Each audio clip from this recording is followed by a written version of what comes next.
All right, let's dive into some tech that's literally trying to change how we see the world, smart glasses. We're going to break down what you can buy right now, what's just around the corner, and what it all actually means for you. Let's get into it. You know the feeling, right? We've all been there. Head down, thumb scrolling away, and the entire world is just passing you by. It's kind of become the default pose for modern life. You're just trying to check directions or answer a quick text and poof, you're not really there anymore. But what if you could do all that stuff without ever looking down, without breaking your stride or your conversation?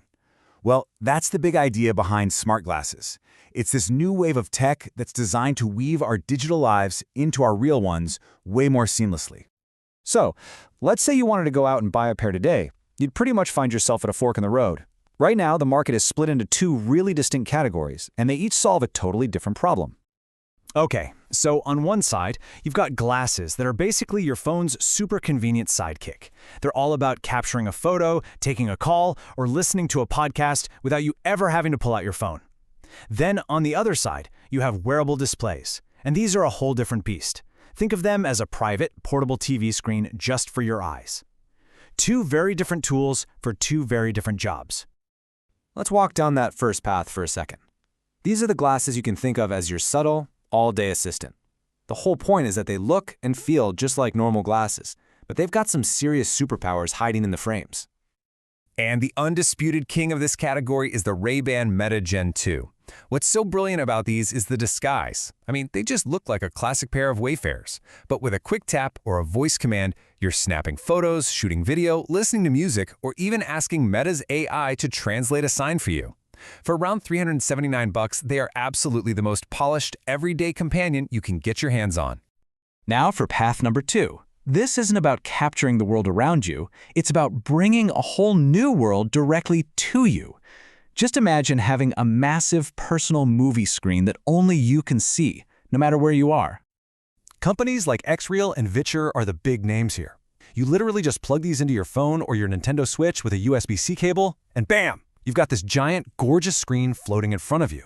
Xreal is awesome for getting work done, because you can actually pin multiple screens in the air around you. Vitcher, on the other hand, has these super bright displays that are an absolute dream for gaming. The key thing to remember is, these are for when you want to dive into something, not for wearing around all day. And this quote from CNET's Scott Stein just nails it. It perfectly captures where we are right now. These two paths, the everyday camera and the plug-in screen, they feel like totally separate universes. But here's the thing. Everyone making them knows this is just a temporary phase. The end goal has always been to merge them into one. Which brings us to the bleeding edge. Because Meta just took the first huge step toward combining those two separate ideas into one single device. Say hello to the Meta Ray-Ban display. They took that awesome everyday companion design from their regular glasses, and they did the one thing we were all waiting for. They put a screen in it, a full-color, high-res display right there in the lens. But how in the world do you control it without smudging up your glasses all day? Well, the answer is something that sounds like it's straight out of a sci-fi movie, electromyography, or EMG. And it's all packed into this little wristband they call the Meta Neural Band. See, it doesn't watch your hand move. It actually listens to the tiny electrical signals your brain sends to your finger muscles. Now, this is what's so wild about it. It's almost instant. You just think about scrolling, your brain sends that signal down your arm, and the band picks it up, sometimes even before your finger has finished twitching. It's a completely new and honestly super intuitive way to interact with your tech. A little pinch of your fingers can be click. A tiny thumb movement can be scroll. So what does this combo actually let you do? Well, it unlocks a whole new level of convenience. You can get walking directions overlaid on the actual street in front of you.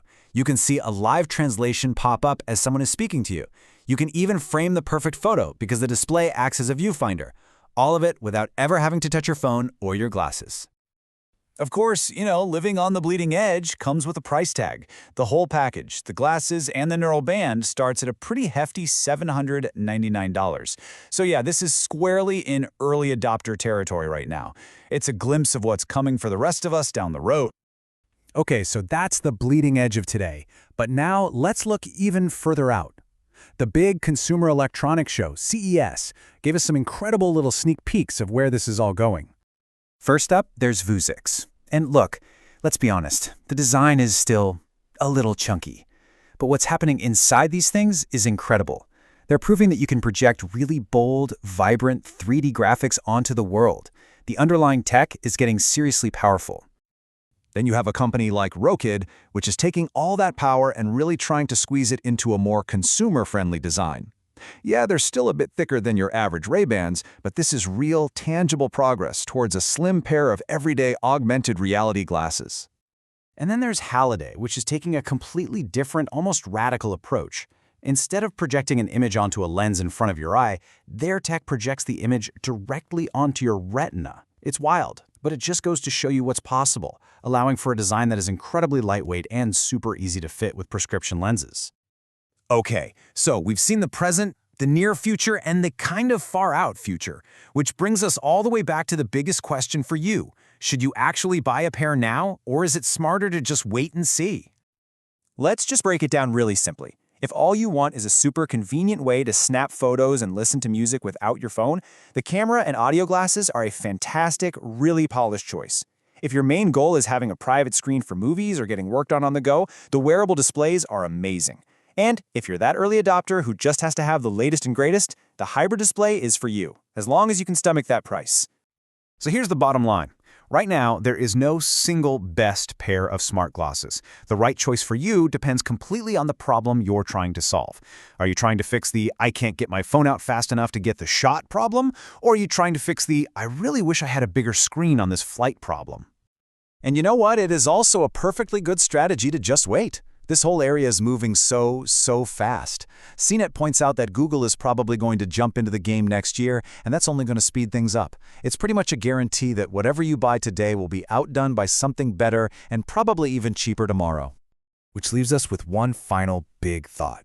We are right on the edge of layering our digital world directly onto our physical one. The tech is basically here. So the real question becomes, once we have the power to see anything we want, anywhere we are, what will we choose to look at? And what might we still end up missing? Thanks for joining me.